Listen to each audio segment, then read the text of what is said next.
ओम नमो भगवते वासुदेवाय नमः। नमस्कार दोस्तों, आप सभी को स्वागत है हमारे यूट्यूब चैनल पावरफुल हिंदू धर्म में।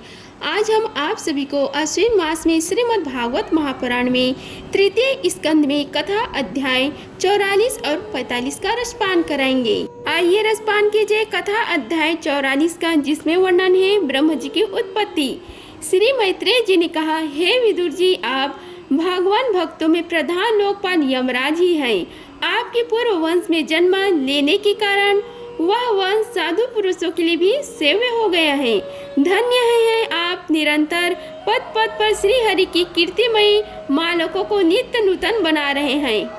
अब मैं शूद्र विषय सुख की कामना से महान दुख को मोल लेने वाले पुरुषों के दुख निवृत्ति के लिए श्रीमद् भागवत पुराण प्रारंभ करता हूँ, जिसे स्वयं श्री संकर्षण भगवान सनकादि ऋषियों को सुनाया था। अखंड ज्ञान संपन्न आदिदेव भगवान संकर्षण पाताल लोक में विराजमान थे। सनत कुमार आदि ऋषियों ने परम पुरुषोत्तम ब्रह्म तत्व जानने के लिए उनसे प्रश्न किया। उस समय सेठ जी अपने आश्रम स्वरूप उन परमात्मा की मानसिक पूजा कर रहे थे, जिनका वेद वासुदेव के नाम से निरूपण करते हैं। उनके कमल को शरीर नेत्र बंद थे। प्रश्न करने पर सनक कुमार ज्ञानी जनों ने आनंद के लिए उन्होंने अध खुले नेत्रों से देखा। सनत कुमार आदि ऋषियों ने मंदाकिनी जल से भीगे अपने जटा समूह उनके चरणों की चौकी के रूप में स्थित कमल का स्पर्श किया, जिसकी नागराज कुमारियां अभिलाषित वर की प्राप्ति के लिए प्रेम पूर्वक अनेक उपहार सामग्रियों से पूजा करती हैं। सनत कुमार आदि उनकी लीला के मर्मज्ञ हैं। उन्होंने बार बार प्रेम गदगद वाणी से उनकी लीला का गान किया है। उस समय शेष भगवान के उठे हुए सहस्त्र फण किरीटों को सहस्त्र सहस्त्र श्रेष्ठ मणियों की छिटकती हुई रश्मियों से जगमगा रहे थे। भगवान संकर्षण ने निवृत्ति परायण सनत कुमार जी को यह भागवत सुनाया था।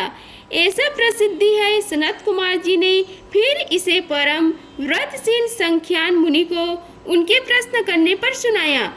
परमहंसों में प्रधान श्री संख्यान जी को जब भगवान की विभूतियों का वर्णन करने की इच्छा हुई, तब उन्होंने इसे अपने अनुगत शिष्य हमारे गुरु श्री पारस जी को और बृहस्पति जी को सुनाया। इसके पश्चात परम दयालु पारस जी ने पुलस्त मुनि की कहने से वह आदि पुराण मुझसे कहा, हे वत्स, श्रद्धालु और सदा अनुगत देखकर अब वही पुराण है मैं तुम्हें सुनाता हूँ। सृष्टि के पूर्व यह संपूर्ण विश्व जल में डूबा हुआ था। उस समय एकमात्र श्री नारायण देव शेष शैया पर बैठे हुए थे। वे अपने ज्ञान शक्ति को अक्षुण्ण रखते हुए ही योग निद्रा का आश्रय ले अपने नेत्र मूंदे हुए थे। सृष्टि कर्म में अवकाश लेकर आत्मानंद में मग्न थे। उनमें किसी भी क्रिया का उन्मेष नहीं था। जिस प्रकार अग्नि अपनी दहिका आदि शक्तियों को छिपाए हुए काष्ठ में व्यक्त रहता है, उसी प्रकार श्री भगवान ने संपूर्ण प्राणियों की सूक्ष्म शरीर को अपने शरीर में लीन करके अपने आधारभूत उस जल में शयन किया। उन्हें सृष्टिकाल आने पर पुनः जगाने के लिए केवल काल शक्ति को जागृत रखा। इस प्रकार अपनी स्वरूपभूता चित शक्ति के साथ एक सहस्त्र चतुर्युग पर्यंत जल में शयन करने के अंतर जब उन्हीं के द्वारा नियुक्त उनकी काल शक्ति ने उन्हें जीवों के कर्मों की वृत्ति के लिए प्रेरित किया, तब उन्होंने अपने शरीर में लीन हुए अनंत लोक देखे। जिस समय भगवान दृष्टि अपने में निहित लिंग शरीर आदि सूक्ष्म तत्व पड़ी, अब वह काल आश्रित रजोगुण से क्षुभित होकर सृष्टि रचना के निमित्त उनके नाभि देश से बाहर निकला। कर्म शक्ति को जागृत कराने वाले काल के द्वारा विष्णु भगवान की नाभि से प्रकट हुआ। वह सूक्ष्म तत्व कमल कोश के रूप में सहसा ऊपर उठा और उसने सूर्य के समान अपने तेज उस अपार जल राशि को देदीप्यमान कर दिया। संपूर्ण गुणों को प्रकाशित करने वाले उस सर्वलोकमय काल में विष्णु भगवान ही अंतर्मय रूप से प्रविष्ट हो गए। तब उनमें बिना पढ़ाए स्वयं संपूर्ण वेदों को जानने वाले साक्षात वेद मूर्ति ब्रह्म जी प्रकट हुए, जिन्हें लोग स्वयंभू कहते हैं। उस कमल की कर्णिका में बैठे हुए ब्रह्म जी को जब कोई लोग दिखाई नहीं दिया, तब वे आँख फाड़कर आकाश में चारों ओर गर्दन घुमाकर देखने लगे। इससे उनके चारों दिशाओं में चार मुख हो गए। उस समय प्रलयकालीन पवन के थप्पड़ों से उछलते हुए जल की तरंगमालाओं के कारण उस जल राशि से ऊपर उठे हुए कमल पर विराजमान आदिदेव ब्रह्म जी को अपना तथा उस लोक तत्व स्वरूप कमल का कुछ भी रहस्य न जान पड़ा। वे सोचने लगे कि इस कमल की कड़िका पर बैठा हुआ मैं कौन हो। यह कमल भी बिना किसी अन्य आधार के जल में कहां से उत्पन्न हो गया। इसके नीचे अवश्य कोई ऐसे वस्तु होनी चाहिए जिसके आधार पर यह स्थित है। ऐसा सोचकर वे उस कमल के नल के सूक्ष्म छिद्रों में होकर उस जल में घुसे, किंतु उस नल के आधार को खोजते खोजते नाभी देश के समुद्र पहुंच जाने पर भी वे उसे पार न पा सके। हे विदुर जी, उस अपार अंधकार में अपने उत्पत्ति स्थान को खोजते खोजते ब्रह्म जी को बहुत काल बीत गया। यह काल ही भगवान चक्र है, जो प्राणियों को भयभीत करता हुआ उनकी आयु को छीन्न करता रहता है। अंत में विफल मनोरथ हो वे वहां से लौट आए और पुनः अपने आधारभूत कमल पर बैठकर धीरे धीरे प्राण वायु को जीतकर चित्त को ने संकल्प किया और समाधि में स्थित हो गए। इस प्रकार पुरुष की पूर्ण आयु के बराबर काल तक अर्थात दिव्य 100 वर्ष तक अच्छी तरह योग अभ्यास करने पर ब्रह्म जी को ज्ञान प्राप्त हुआ। तब उन्होंने अपने उस अधिष्ठान को, जिसे वे पहले खोजने पर भी नहीं देख पाए थे, अपने ही अंतःकरण में प्रकाशित होते देखा। उन्होंने देखा कि उस प्रलयकालीन जन में शेष जी के कमल नाल सदृश गौर और विशाल विग्रह की सैया पर पुरुषोत्तम भगवान अकेले ही लेटे हुए हैं। शेष जी के 10,000 फंड छत्र के समान फैले हुए हैं। उनके मस्तकों पर किरीट शोभमान है। उनमें जो मड़िया जड़ी हुई है, उनकी कांति से चारों ओर का अंधकार दूर हो गया है। वे अपने श्याम शरीर की आभा से मकर मणि पर्वत की शोभा को लज्जित कर रहे हैं। उनकी कमर का पीठपात पर्वत के प्रांत देश में छाए हुए संयम काल के पीले पीले चमकीले मेघों की आभा को मलिन कर रहा है, जिस पर सुशोभित सुवर्ण मुकुल स्वर्णमय शिखरों का मान मर्दन कर रहा है। उनकी वनमाला पर्वत के रत्न जलप्रपात औषधि और पुष्पों की शोभा को परास्त कर रही है तथा उनके भुज दंड वेरु दंड का और चरण वृक्षों का तिरस्कार करते हैं। उनका वह श्री विग्रह अपने परिमाण से लंबाई चौड़ाई में त्रिलोकी का संग्रह किया हुआ है। वह अपनी शोभा से विचित्र एवं दिव्य वस्त्र आभूषणों की शोभा को सुशोभित करने वाला होने पर भी पीताम्बर आदि अपनी वेशभूषा से सुसज्जित है। अपने अपने अभिलाषा की पूर्ति के लिए भिन्न भिन्न मार्गों से पूजा कराने वाले भक्तजनों को कृपा पूर्वक अपने भक्त स्वच्छता कल्पतरु चरण कमलों का दर्शन दे रहे हैं, जिनके सुंदर अंगुली दल नख चंद्र की चंद्रका से अलग अलग स्पष्ट चमकते रहते हैं। सुंदर नासिका अनुग्रह वर्षी भावें, कानों में झिलमिलाते हुए कुंडलों की शोभा, बिंब फल के समान लाल लाल अधरों की कांति एवं लोकाहित हरी मुस्कान से युक्त मुखर अरविंद द्वारा वे अपने उपासकों को सम्मान अभिनंदन कर रहे हैं। हे वत्स, उनके निस्तंभ देश में कदम कुसुम की केसर के समान पीत वस्त्र और सुवर्णमय मेखला सुशोभित है तथा वक्ष स्थल में अमूल्य हार और सुनहरी रेखा वाले श्री वत्स चिन्ह की अपूर्व शोभा हो रही है। वे अव्यक्त मूल चंदन वृक्ष के समान है। महामूल्य केवरू और उत्तम उत्तम मड़ियों से सुशोभित उनके विशाल भुजदंड ही मानो उसकी सहस्त्रों शाखाएं हैं और चंदन के वृक्ष में जैसे बड़े बड़े सांप लिपटे रहते हैं, उसी प्रकार उनके कंधों को शेष जी के फंडों ने लपेट रखा है। वे नागराज अनंत के बंधु श्री नारायण ऐसे जान पड़ते हैं मानो कोई जल से घिरे हुए पर्वत राज ही हो। पर्वत पर जैसे अनेकों जीव रहते हैं, उसी प्रकार वे संपूर्ण चराचर के आश्रय हैं। शेष जी के फंडों पर जो सहस्त्र मुकुट है, वे ही मानो उस पर्वत के सुवर्ण मंडित प्रभु के गले में वेद रूप भौरों से गुंजायमान अपनी कीर्तिमयी वनमाला विराज रही है। सूर्य, चंद्र, वायु और अग्नि आदि देवताओं का भी अब तक पहुँच नहीं है तथा त्रिभुवन में बेरोक टोक विचरण करने वाले सुदर्शन चक्र आदि आयुध भी प्रभु के आसपास ही घूमते रहते हैं। उनके लिए भी आप अत्यंत दुर्लभ है। तब विश्व रचना की इच्छा वाले लोक विधाता ब्रह्म जी ने भगवान के नाभि सरोवर से प्रकट हुआ वह कमल, जल, आकाश, वायु और अपना शरीर केवल ये 5 ही पदार्थ देखे। इनके सिवा और कुछ उन्हें दिखाई न दिया। रजोगुण से व्याप्त ब्रह्म जी प्रजा की रचना करना चाहते थे। जब उन्होंने सृष्टि के कारण रूप केवल ये 5 ही पदार्थ देखे, तब लोक रचना के लिए उत्सुक होने के कारण वे अचिंत्य गति श्री हरि में चित्त लगाकर उन परम पूजनीय प्रभु की स्तुति करने लगे।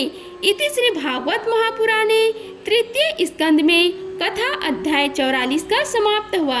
आइए रसपान कीजिए कथा अध्याय 45 का, जिसमें वर्णन है ब्रह्म जी द्वारा भगवान की स्तुति। ब्रह्म जी ने कहा, हे प्रभु, आज बहुत समय के बाद मैं आपको जान सका हूँ। अहो, कैसे दुर्भाग्य की बात है कि देहधारी जीव आपके स्वरूप को नहीं जान पाते।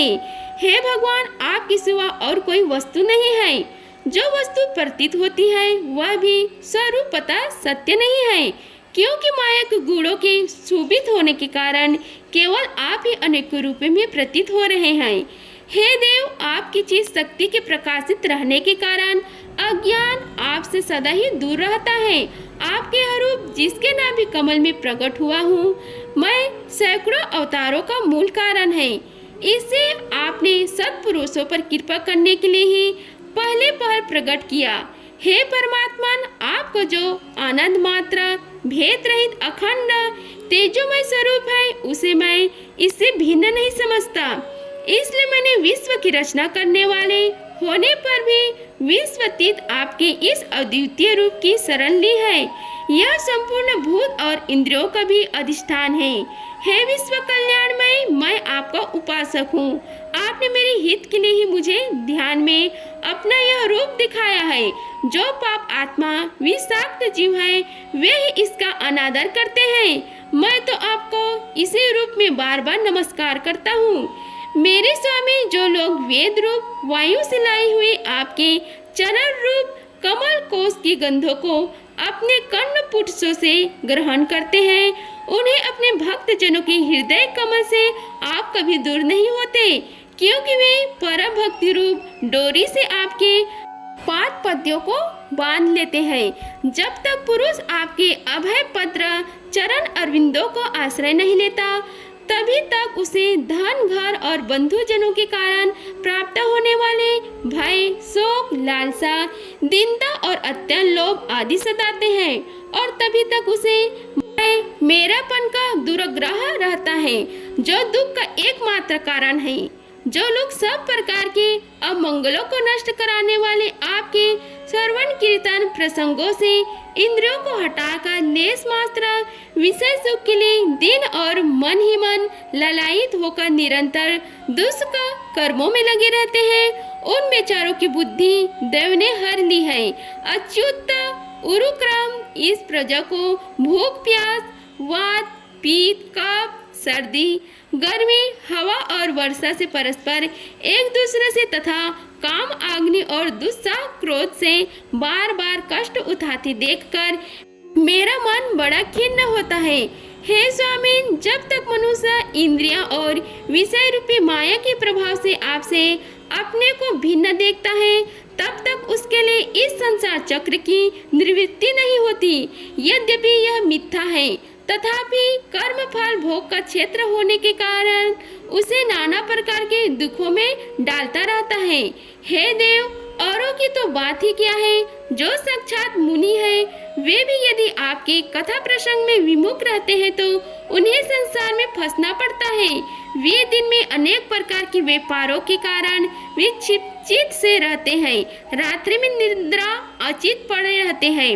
उस समय भी तरह तरह के मनोरथों के कारण क्षण क्षण में उनकी नींद टूटती रहती है तथा दैवश उनकी अर्थ सिद्धि के सब उद्योग भी विफल होते रहते हैं। हे नाथ, आपका मार्ग केवल गुण श्रवण से ही जाना जा सकता है। आप निश्चय ही मनुष्यों की भक्ति योग के द्वारा परिशुद्ध हुए हृदय कमल में निवास करते हैं। हे पूर्ण श्लोक प्रभु, आपके भक्तजन जिस जिस भावना से आपका चिंतन करते हैं उस साधु पुरुषों पर अनुग्रह करने के लिए आप वही रूप धारण कर लेते हैं।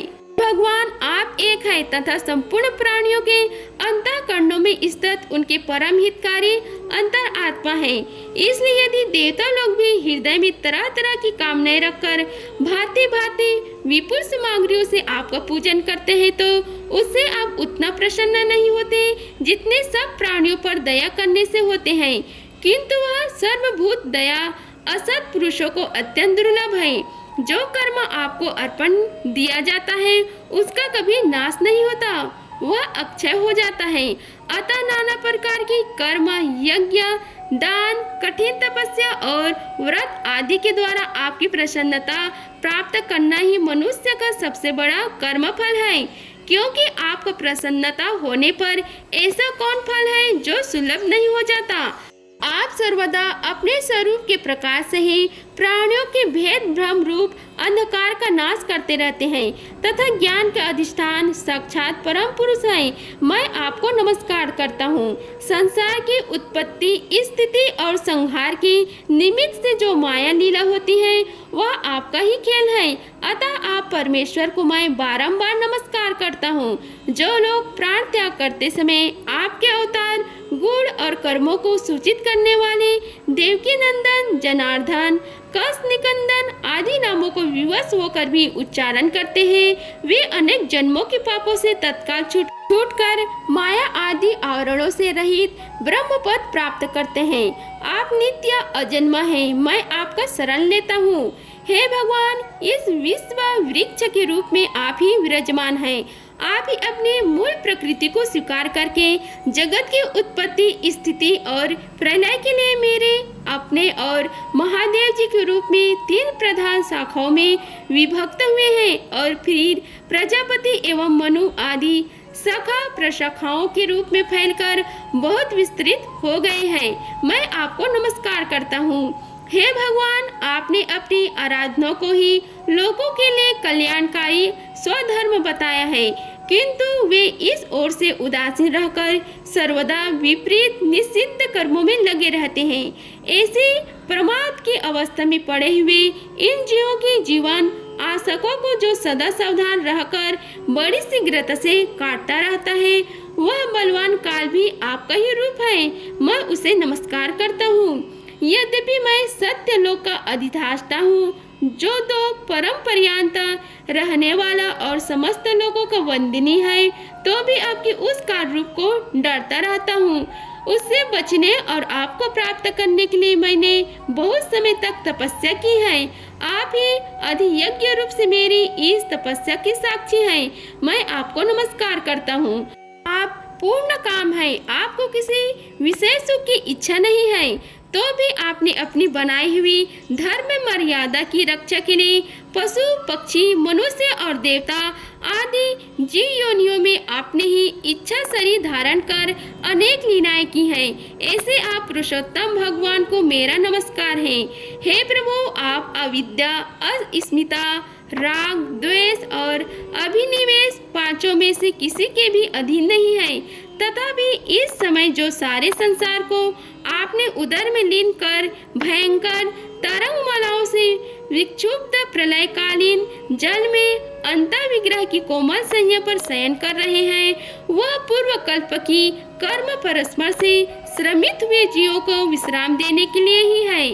आपके नाभि कमल रूप भवन में मेरा जन्म हुआ है।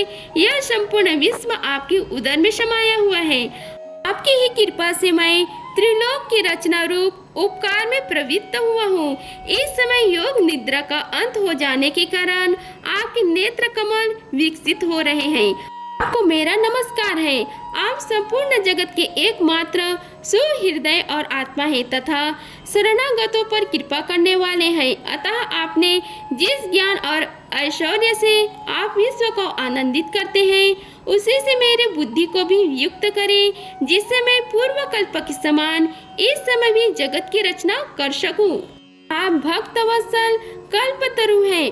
अपने शक्ति लक्ष्मी जी के सहित अनेकों गुण अवतार लेकर आप जो अद्भुत कर्म करेंगे, मेरा यह जगत की रचना करने का उद्गम भी उन्हीं में से एक है। अतः इसे रचते समय आपने मेरी चित्त को प्रेरित करें, शक्ति प्रदान करें, जिससे मैं सृष्टि रचना विषयक अभिमान रूप मन से दूर रह सकूं। हे प्रभु, इस प्रलयकालीन जन्म में शयन करते हुए आप अनंत शक्ति परम पुरुष के नाभि कमल से मेरा प्रादुर्भाव हुआ है और मैं हूँ भी आपकी ही विज्ञान शक्ति। अतः इस जगत के विचित्र रूप का विस्तार करते समय आपकी कृपा से मेरी वेद रूपी वाणी का उच्चारण लुप्त न हो। आप अपार करुणामय पुराण पुरुष हैं। आप परम प्रेममय मुस्कान के सहित अपने नेत्र कमल खोलिए और शेष संयम से उठकर विश्व के उद्भव के लिए अपनी मधुर वाणी से मेरा विषाद दूर कीजिए। श्री मैत्रेय जी कहते हैं कि हे विदुर जी, इस प्रकार तप, विद्या और समाधि के द्वारा अपने उत्पत्ति स्थान श्री भगवान को देखकर तथा अपने मन और वाणी की शक्ति के अनुसार उनकी स्तुति कर ब्रह्मा जी के थके से होकर मौन हो गए। श्री मधुसूदन भगवान ने देखा कि ब्रह्मा जी इस प्रलय जल राशि से बहुत घबराए हुए हैं तथा लोक रचना के विषय में कोई निश्चित विचार न होने के कारण उनका चित्त बहुत खिन्न है। अब उनके अभिप्रायों को जानकर वे अपनी गंभीर वाणी से उनका खेद शांत करते हुए कहने लगे। श्री भगवान ने कहा, हे वेद गर्भ, तुम विषाद के वशीभूत हो, आलस्य न करो, सृष्टि रचना के उद्गम में तत्पर हो जाओ। तुम मुझसे जो कुछ चाहते हो उसे तो मैं पहले ही कर चुका हूँ। तुम एक बार फिर तप करो और भगवान ज्ञान का अनुष्ठान करो। उनके द्वारा तुम सब लोगों को स्पष्टता अपने अंतःकरण में देखोगे। फिर भक्ति युक्त और समाचित होकर तुम संपूर्ण लोक और अपने में मुझको व्याप्त देखोगे तथा मुझमें संपूर्ण लोक और अपने आप को देखोगे। इस समय जीव काष्ठ में व्याप्त अग्नि के समान समस्त भूतों में मुझसे ही स्थित देखता है। उसी समय वह अपने अज्ञान रूप मन से मुक्त हो जाता है। तब वह अपने आप को भूत, इंद्रिया, गुण और अंतःकरण से रहित तथा स्वरूप पतः मुझसे अभिन्न देखता है। तब मोक्ष पद प्राप्त कर लेता है। हे ब्रह्म जी, नाना प्रकार के कर्म संस्कारों के अनुसार अनेक प्रकार की जीव सृष्टि को रचने की इच्छा होने पर भी तुम्हारा चित्त मोहित नहीं होता। यह मेरी अतिशय कृपा का ही फल है। तुम सबसे पहले मंत्र दृष्टा हो। प्रजा उत्पन्न करते समय भी तुम्हारा मन मुझ में ही लगा रहता है। इसी से पापमय रजोगुण तुमको बांध नहीं पाता। तब मुझे भूत, इंद्रिया, गुण और अंतःकरण से रहित समझते हो। इससे जान पड़ता है कि यद्यपि देहधारी जीवों को मेरा ज्ञान होना बहुत कठिन है, तथापि तुमने मुझे जान लिया है। मेरा आश्रय कोई है या नहीं, इस संदेह से तुम कमल नाल के द्वारा जल में उसका मूल खोज कर रहे थे। सो मैंने तुम्हें अपना यह स्वरूप अंतःकरण में ही दिखलाया है। हे प्यारे ब्रह्म जी, तुमने जो मेरी कथाओं के वैभव से युक्त मेरी स्तुति की है और तपस्या में जो तुम्हारी निष्ठा है, वह भी मेरी ही कृपा का फल है। लोक रचना की इच्छा से तुमने सुगुण प्रतीत होने पर भी जो निर्गुण रूप से मेरा वर्णन करते हुए स्तुति की है, उससे मैं बहुत प्रसन्न हूँ। तुम्हारा कल्याण हो। मैं समस्त कामनाओं और मनोरथों को पूर्ण करने में समर्थ हूँ। जो पुरुष नित्य प्रति इस स्त्रोत द्वारा स्तुति करके मेरा भजन करेगा, उस पर मैं शीघ्र ही प्रसन्न हो जाऊंगा। तत्ववेताओं का मत है कि पूर्ता तप, यज्ञ, दान, योग और समाधि आदि साधनों से प्राप्त होने वाला जो परम कल्याणमय फल है, वह मेरी प्रसन्नता ही है। हे विधाता, मैं आत्माओं का भी आत्मा और स्त्री पुत्र आदि प्रियों का भी प्रिय हूँ। देह आदि भी मेरे लिए ही प्रिय है, अतः मुझसे ही प्रेम करना चाहिए। हे ब्रह्म जी, त्रिलोक को तथा जो प्रजा इस समय मुझ में लीन है, उसे तुम पूर्व कल्प के समान मुझसे उत्पन्न हुए अपने सर्व वेदमय स्वरूप से ही स्वयं ही रचो। श्री मैत्रेय जी कहते हैं कि प्रकृति और पुरुष के स्वामी कमलनाभ भगवान सृष्टिकर्ता ब्रह्म जी को इस प्रकार जगत की अभिव्यक्ति करवाकर अपने उस नारायण रूप से अदृश्य हो गए। इति श्री भागवत महापुराणे तृतीय स्कंद में कथा अध्याय 45 का समाप्त हुआ। अगर आप सभी को हमारी वीडियो अच्छी लगी होगी तो वीडियो को लाइक कीजिए, चैनल को सब्सक्राइब कीजिए और कमेंट बॉक्स में ओम नमो भगवते वासुदेवाय लिखें। धन्यवाद। मिलते हैं अगले वीडियो में, तब तक के लिए जय श्री राधे कृष्णा।